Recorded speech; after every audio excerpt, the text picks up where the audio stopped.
Hey, welcome to the Stinkin Truth Podcast. So glad you made us a part of your day. Please subscribe and like alongside Mark. Oh, I am Mark. Yeah. Alongside Mike Evans, I'm Mark Schlereth. Hi. We've only been together like 9 years on the radio. This is, I think, our fourth year. Allow myself to doing introduce podcasts. myself. Jeez, you are such an egomaniac. God, you think I'm of a- anything or anything but yourself? No, no, it's my Jeez. favorite topic. You Wow. know that. Ask Yeah. me about me. Yeah. Go. How you doing? Yeah, I'm good. How are you? Yeah. Well, we got to do it. I got to give him credit. He found a way to put himself back into the conversation.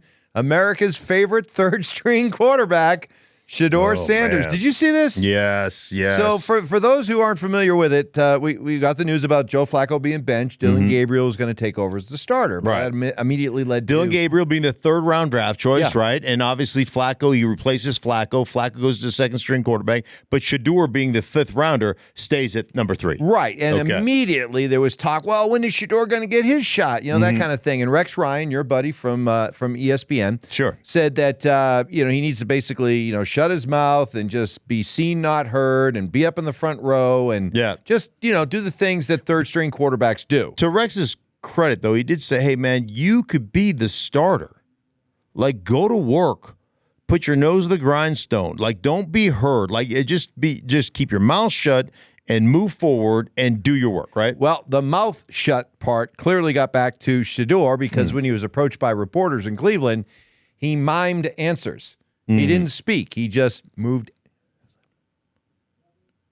And Right. that was it. Right. So here's my question to you and everybody watching. Kind of creative and funny on Shedeur's part or weird and cringy? Probably this is kind of a cop-out, but probably a little bit of both. Ah, come on. Get off the fence, man. Well, I mean, if you want me to pick one, if I've got to pick one, I think it's a little cringy. And ultimately, I look at it like this. I look at it like, do you want to be a professional quarterback or do you want to be an Instagram model? Right? Do you want to be an influencer or do you want to be a professional football player? And especially at the quarterback position, one thing that nobody wants inside an organization, and I'm talking about head coach, I'm talking about the people who make the decisions, head coach, general manager. You know what they don't want? They don't want to have to answer questions about their third-team quarterback who's not even taking scout team reps. They don't want that. They don't want that smoke. They don't want that distraction. They don't want to have to answer the question. They don't want any of it. And so ultimately, you doing that just puts you back in the forefront. We talked about this a bunch because, Tim Tebow was a big thing here in Denver. And it was mind-boggling how ridiculous it was that you would get on the radio and you would talk about the inaccuracies, the lack of continuity and lack of offensive production in the passing game with Tim Tebow. And you would be vilified because the Tebowites would come from on high and they would just absolutely ransack your name in public. I remember I was on ESPN at the time, and they were doing, it was Skip Bayless and it was Stephen A. Smith, and they were doing something, I think, from one of the bars in Denver. I think Jackson's Hole. They were doing a morning show, and I was actually not in Denver. I was in Bristol, Connecticut.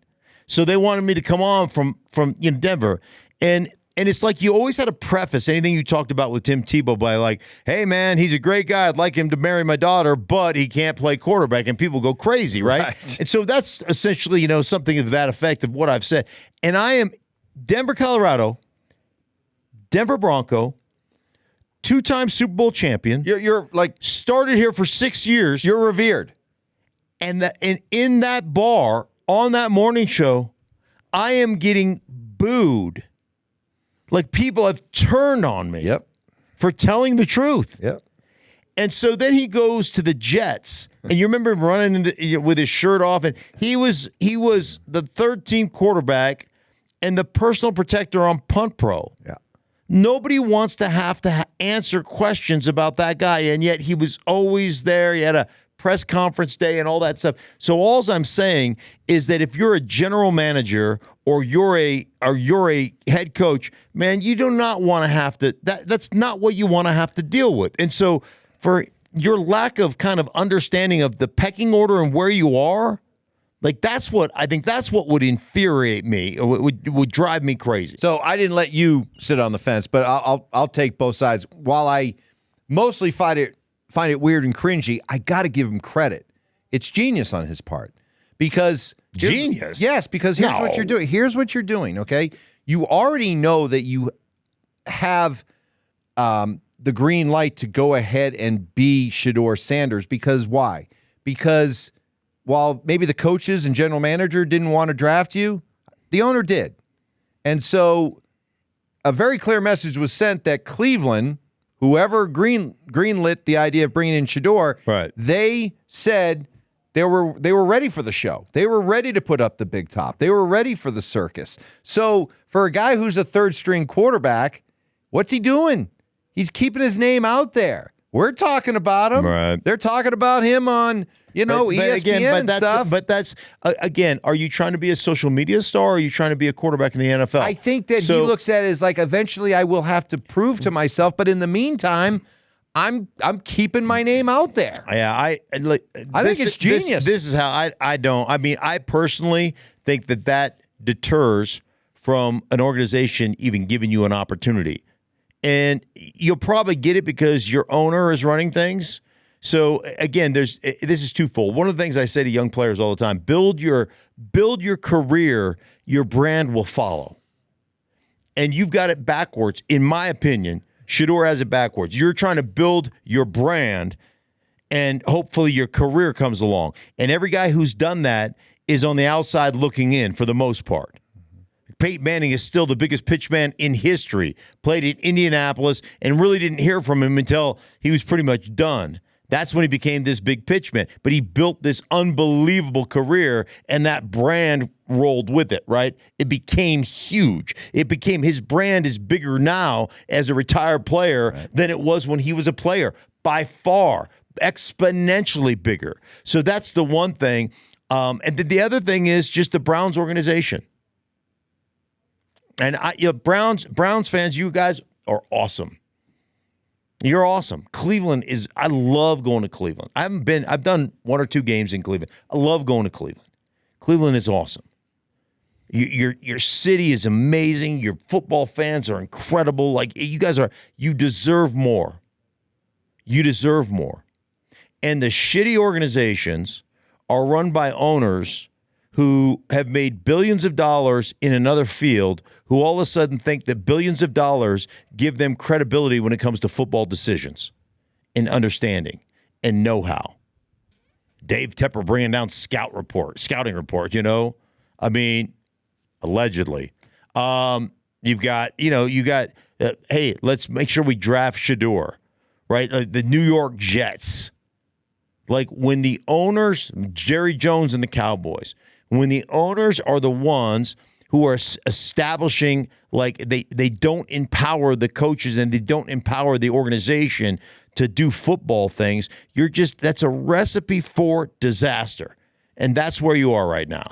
But if you're Shedeur Sanders, you're buried right now. And I think Shedeur is smart enough to realize that ultimately he's going to be defined by what kind of quarterback he ends up being. Let me ask you. But until he gets that opportunity, then doing stuff like this is brilliant. Let me ask you a question. We're talking about a third-string quarterback. Okay.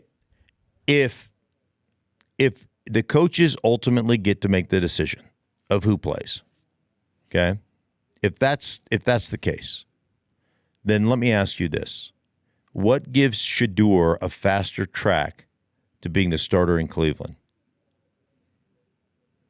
Keeping his mouth shut, getting his kind of quote-unquote nose to the grindstone, and just busting his ass, or miming things in the locker room that you have to answer questions about? Well, if this Cleveland season continues to spiral and Dylan Gabriel, doesn't make much of his 4 to 6 game tryout, then guess what? The owner's going to come downstairs and say, what do we got to lose? Right. Play Shedeur. I mean, our season's going nowhere. Yeah. At least we'll get clicks. People will tune in. People will be talking about us. It will come to that point. Right. Mark my words. It will come to that point. And when it does, I think what he pulled off yesterday kind of looks like genius. What's crazy is while still being weird and cringy. Right. It was like when Kubiak was the head coach of the Denver Broncos after they won a world championship, and the organization wanted him to play Paxton Lynch in the last game of the season. That's a funny story. Right? And Elway wanted it, and everybody wanted Paxton Lynch to play. And Kubiak, ultimately, kid wasn't prepared. He wasn't ready. He wasn't like, and he just was like, forget you. I ain't doing it. You can fire me, but forget it. I'm just not going to do that. And he didn't. And, it didn't end well here. And obviously he moved on. So that was the decision he made. But is Kevin Stefanski ready to draw that line in the sand? Probably not. I don't know. But it does go to show you, like, we lived in the desert here for several years in Denver. And it just goes to show you how important ownership is. Stroking checks, hiring the right people, and then empowering those people to do their jobs. Mm-hmm. And when that is out of order, when that is not in line, when it's not congruent, you're never going to win. You just won't. And I tell you this all the time, man, there's 10 to 12 teams that have a legitimate, every now and again, there is that, that shooting star. Every now and then the planets align or whatever, however you want to say that. But there are 10 to 12 teams that have a legitimate shot to win a championship because their ownership is square. Well, their ownership is right. Let's talk then as we jump into the matchups that we'll be looking at this weekend. Let's talk about the model franchise in the NFL, and it starts with Jeffrey Lurie as their owner. Let's talk about the Eagles, 20-1 in their last 21 games. The Denver Broncos go there looking to make a statement win that shows that, hey, we're ready to join the big boy table. How do you see that one? Man, I think that the two defenses are pretty comparable, right? I mean, both back ends from a cornerback position, start at the cornerback position. In Denver, you've got PS2 and you got Riley Moss, pretty good. In Philadelphia, you've got two really good corners, right? In Mitchell and Dijon. And so they're very comparable there. Then you've got the slot. And it's funny, you and I were talking to Dan Orslowski, who I have a lot of respect for. He said, hey, man, a lot of teams have faced them and tried to get into three wides formations and attack their slot defender, I think the Broncos are a little bit stronger there in their slot than Philadelphia is in theirs. But, front seven, both very comparable. Two edge rushers here with the Broncos, and Cooper and Benito.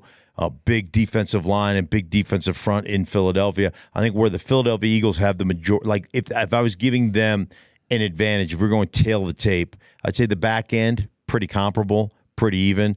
The front end, I think we're better on the edges. They're probably better in the middle, right? So if that was a wash, I'd give the nod to Philadelphia's defense because I think their middle linebackers are just better. So anyhow, I would do that. Offensively, they just haven't played very well. Right.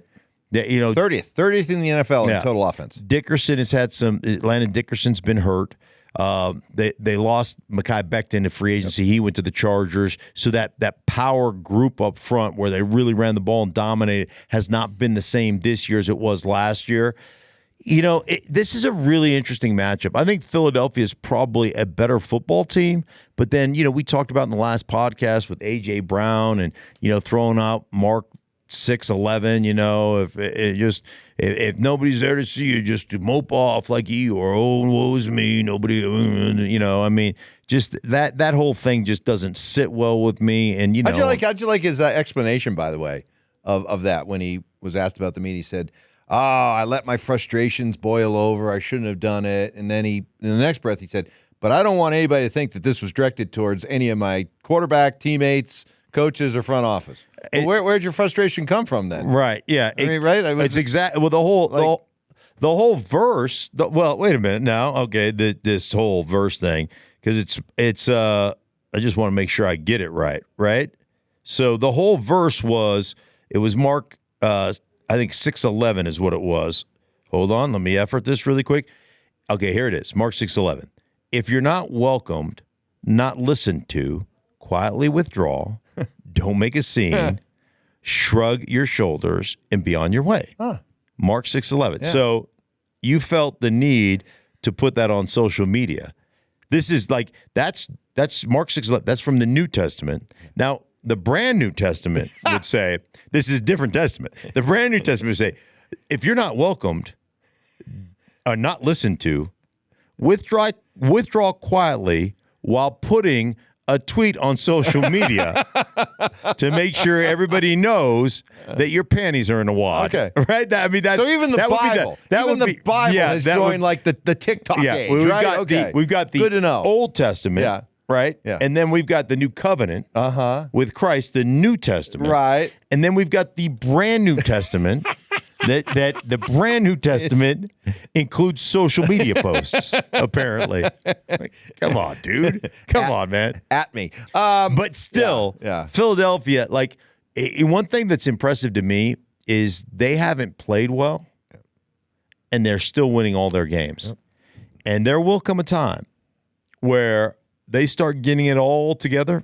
It all gets in sync. And guess what? Remember, like, you're wondering, hey, offensively, they're not the same. They're not doing well. Kellen Moore, their OC from last year, is now the head coach in New Orleans. Oh, by the way, their quarterback coach, my guy, Idaho guy, Nussmeier, is now the OC.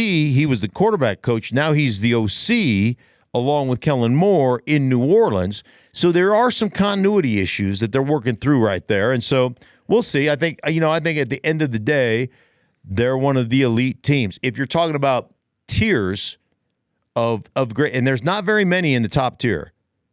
I think the way Kansas City played, but you gotta curb that a little bit with Baltimore's not playing very well. I think in the AFC, you've got really right now the only top tier team that you would think AFC wise has got to be Buffalo.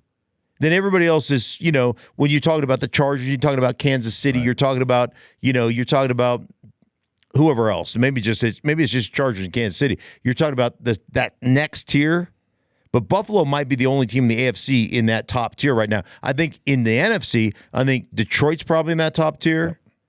Philadelphia obviously in that top tier. Maybe the Rams in that top tier. But beyond that, there's not a lot of what you would say top tier teams right now. Right. I think there's a lot. Middle class is loaded. Yeah, the middle class is loaded. But I think that top tier, there's some teams sniffing around. It's like coming into a new neighborhood, right? When all of a sudden you come in, you're making some money, and then you get a big promotion, right? And now it's time to upgrade the house. You come in, you got a fixer-upper, and you'd love your fixer-upper, and you've done all those things. Well, now all of a sudden you win a couple of games like Kansas City, and you're 2-2 right now, and you beat Baltimore. They're looking at it like, hey, man, we want to get into the next neighborhood. What do you have to do? Got to fill out your loan papers. Got to get approved. They're in the process of being approved to get into the gated community right now. Okay. They're not in the gated community. Kansas City got kicked out of the gated community? They got kicked out of the gated community. Didn't follow the HOA rules? Yeah, they didn't follow the HOA. They got kicked out of the gated. They're trying to get back in the gated community right now, where Buffalo, Detroit, and the Rams and Philadelphia are sitting in the gated community right now. I like the way you do that, because earlier this week, you said nice things about the Chiefs, and Chiefs Kingdom was probably like, Mark's softening. Coming around, and then you just kind of stuck it back in them going. Right. They were kicked out of the game. They applied. They saw the errors of their way. They went to the homeowners association and say, hey, listen, we're really sorry about leaving that car in the driveway. No more oil spots on the driveway, oil on the spots. street. Don't worry about it. We didn't pick up our trash cans. We get it. We get it. All right, we want back in the gated community. We'll see if they get there. This is a matchup then that I'm really kind of interested to see what you think, because on one hand, you really thought Kansas City made a statement with how they played last week, and on the other hand, you got a Jacksonville team that you before the season started said, watch out for Jacksonville. You picked them to win the AFC South. They look good in beating San Francisco last week. You talk about a chance. Come home. There'll be a good crowd for the Jacksonville Jaguars. A big game environment around Jacksonville. I'll be very curious to see how they handle their attempt to show their legitimacy. Yeah. If Kansas City is indeed back. Listen, one thing, a couple things about them. I always think about this. Do you have legit pass rushers? Yes, they do. They have legitimate edge pass rushers, okay? So they've got that kind of in that feather in their cap. Can you control the line of scrimmage running the football? 100% they can. You got to understand that's what Liam Cohen, the reason Liam Cohen got hired is when he sat in the meeting with the general manager and he sat in the meeting with the president, Tony Baselli, general manager, James Gladstone, I think his name is. Like Tony was, I had this conversation with Tony. Tony was like, yeah, I wasn't sure. I was like, what da-da-da. And, because everybody was talking about, got to get Trevor Lawrence here and you got to da-da-da-da. And the first thing that Liam Cohen said is, we need to run the ball. We need to understand how that's done in the National Football League. We need and of course Tony Baselli, that was like tying the doorknob stuff for Tony, right? He's like, run the ball. So, and I don't blame him. Right. And then he's like, hey man, that's the first order of business. And when we do that, hey, we'll bring Trevor Lawrence along. But that's the first thing you have to figure out. How can we control the line of scrimmage? And it's one thing they do exceptionally well. I told you before the season started, Jacksonville was going to win this division. And right now, what are they sitting at, 3-1? Yeah. And they're listen, Trevor Lawrence still has to play a lot better. Trevor Lawrence, you'll watch him have moments. He'll have drives or series where he goes back-to-back series where he is exceptional. And then he'll have a series, a 3-and-out, where he throws 2 or 3 balls where you're just like, what the hell are you doing? And he falls out. It's like my golf game, You can be focused for 3 or 4 holes and be like, oh man, I'm on it. And then all of a sudden your mind starts to wander and you shank a couple of shots and you're like, what am I doing? I got to get back up, And that's how he plays right now. So that's where they are. I really like Jackson. Where's this game? Is it Jacksonville? This is because the Kansas City fans are going to get on me. Like, they played really well last week, and I praised them. Yes, you did. And they're back. And I'm taking Jacksonville. All right, way to go. I'm taking Jacksonville. Yeah, Chiefs Kingdom. You got to understand who are we talking about here? Right, about right, Stink, exactly, right. All right, on the same theme about trying to prove your legitimacy, maybe show that you're ready to move up to that next neighborhood. How about New England going on the road to Buffalo? Yeah. You saw New England last week. Yep. Did you see enough to convince you that they can go into Buffalo and shock the Bills? They showed me enough to show me that they're going to be competitive. That's what I think of New England. And going into last week, and we talked about it on the Leftovers podcast, right? 35 missed tackles in 3 weeks. The 29th in the league as far as number of times penalized. They were one of the most penalized teams in football. 5 turnovers in that game against Pittsburgh, -4 turnover differential, and they almost won that game. And one of the things I said at the open up the broadcast, it's self-inflicted wounds. And I said, I don't think they're ready to take on the Buffalo Bills for supremacy in that division, the AFC East, but I do think they're ready to make a wild card push. I think they're physical under Vrabel. They're physical. One of the big things they got back, because they were awful as far as pass defense is concerned, they got Christian Gonzalez. And Gonzo is one of those legit cover corners. There's only, there's a handful of them in this league, but he's a legit guy. So it allows you an opportunity to do other things on the defensive side of the ball. I think they'll compete. I really do. I don't think they're ready to take Buffalo over. I don't think they're ready to beat Buffalo, but I do think they'll compete. Leads us to something that we've talked about doing on this show. Question mark. I love question mark. You do love question mark. Can we get to some questions before we do our picks? Yeah, I sent out a tweet, and I've got some questions here. I didn't send it to you, but I'll just give you That's fine. My phone. I can pick these out. You can pick a few questions out, question mark, because you guys, and I appreciate you guys. I answer all the questions that come to me on the podcast, on YouTube. I try to answer just about every question, but here's some questions from the Twitterverse about football in general. So go ahead, shoot. Okay, here's one, and this one comes in. It's from Joseph. Joseph asks, Mark, the Broncos are getting ready to play the Eagles, which means the tush push. How do you feel about the tush push? Sean Payton came out this week and said he was a big proponent of it. Yeah, mostly because the commissioner came out and said health-related issues. Yeah, right. And then Sean Payton goes, "That's bullshit. Like I'm voting for it." That's it. Because they have this contentious relationship. I think from all the way back from what was it? Not Spygate. It was what was it? Was it no Bountygate? Bountygate. That's right. Bounty. I know. There's so many gates nowadays. So many gates. Listen, man, they're really good at it. They're really good at it.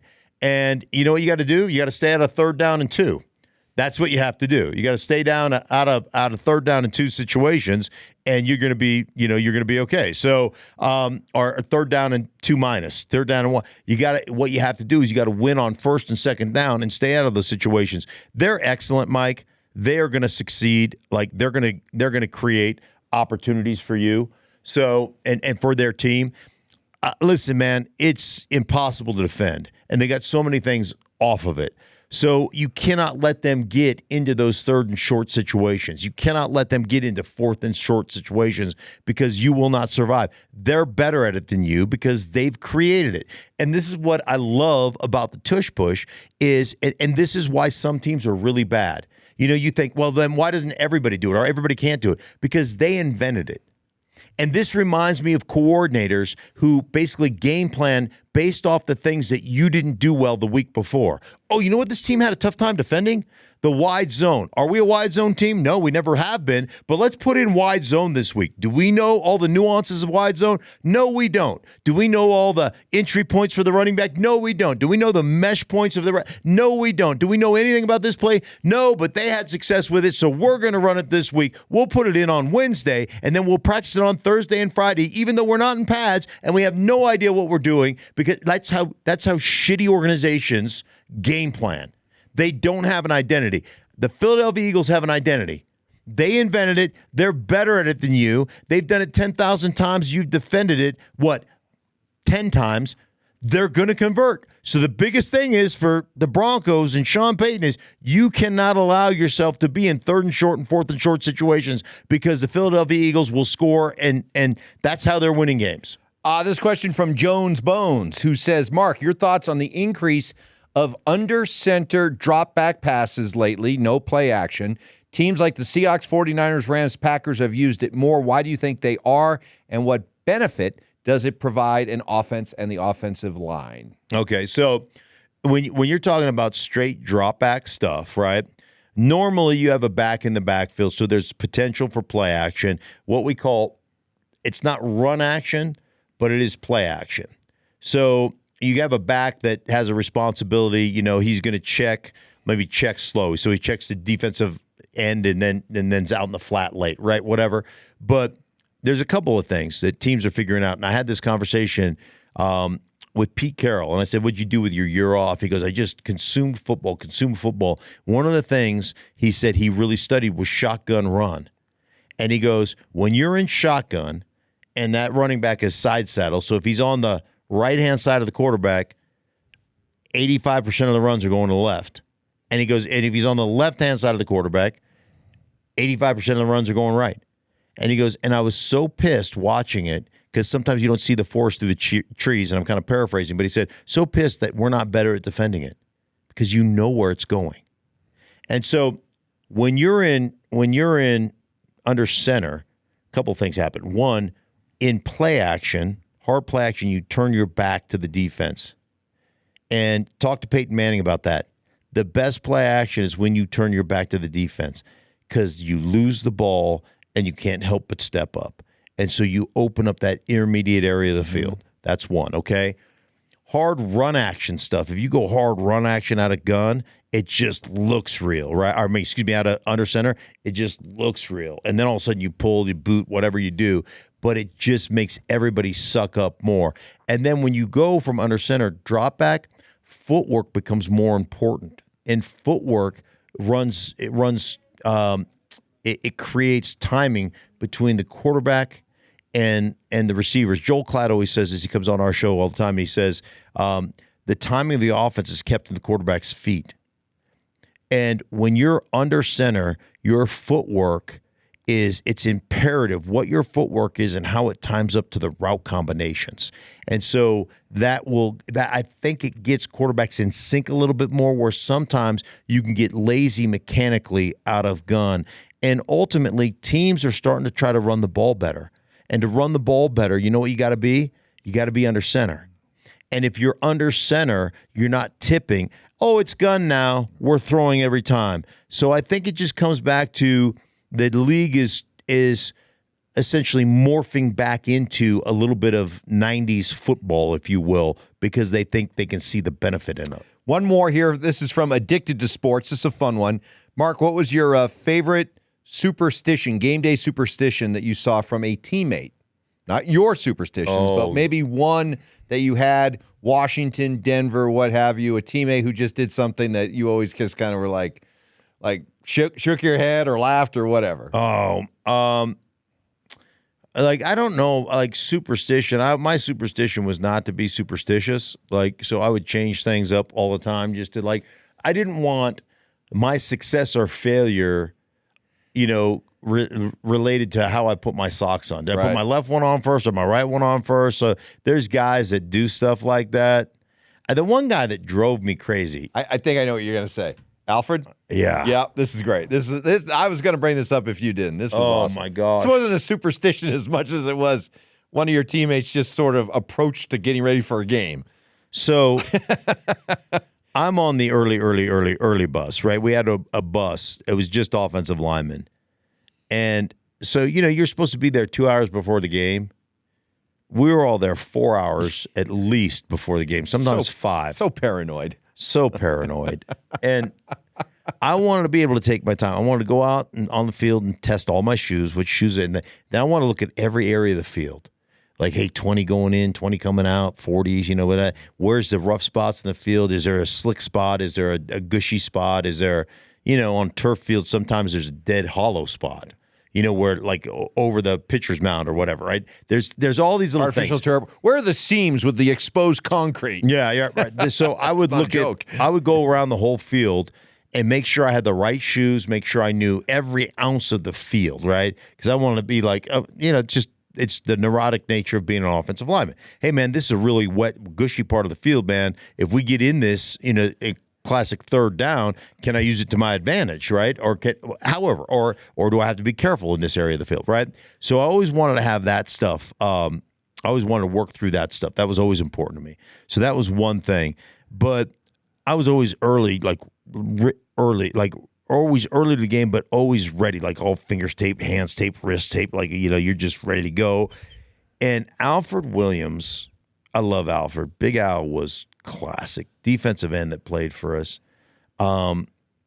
We coined the term Finny. He was both fat and skinny at the same time. It was the most remarkable thing you'd ever seen. And like, really, Albert had zero muscles on his body. This just was like, he's 6'6", and he was probably 265, 70 pounds and really had no muscle on his body.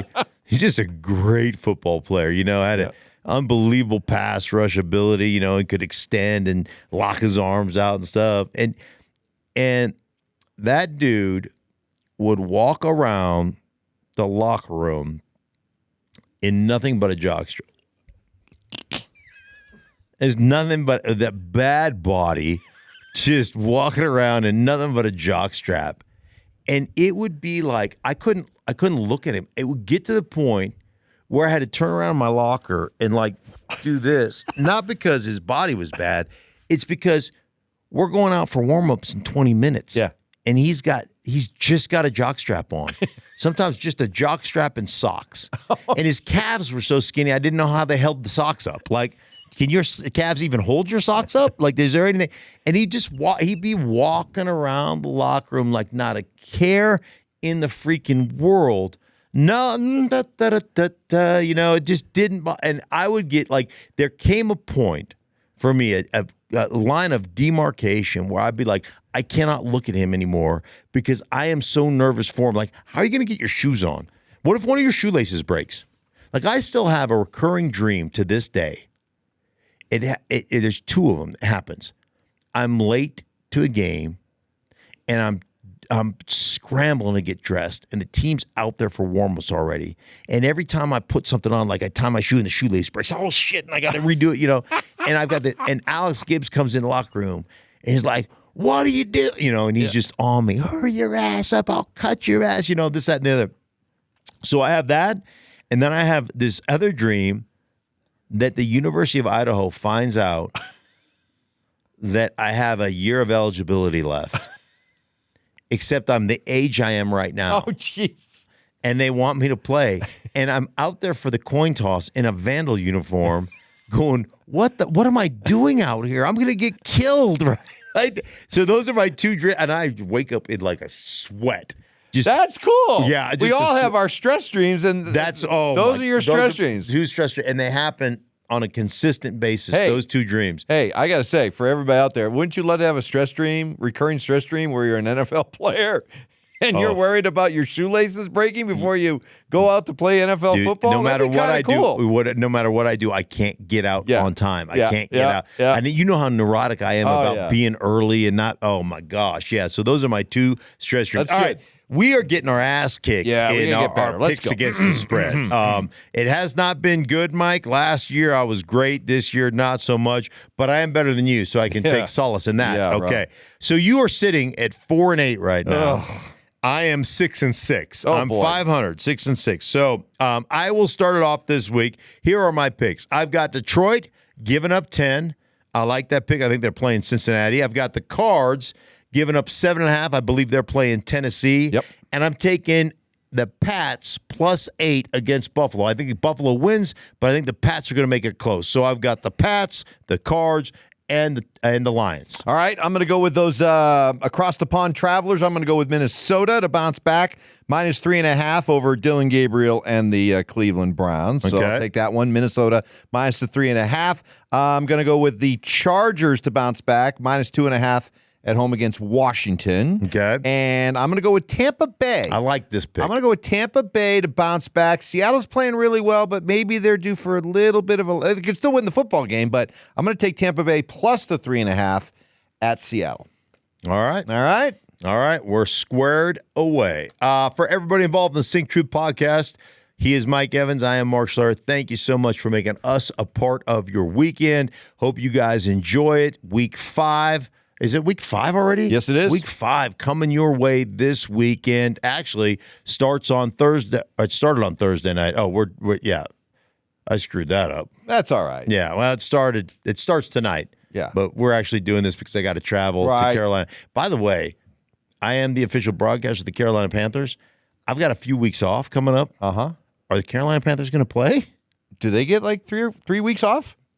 An extended bye week? Because if a tree falls in the woods and nobody's there to hear it, doesn't make a sound.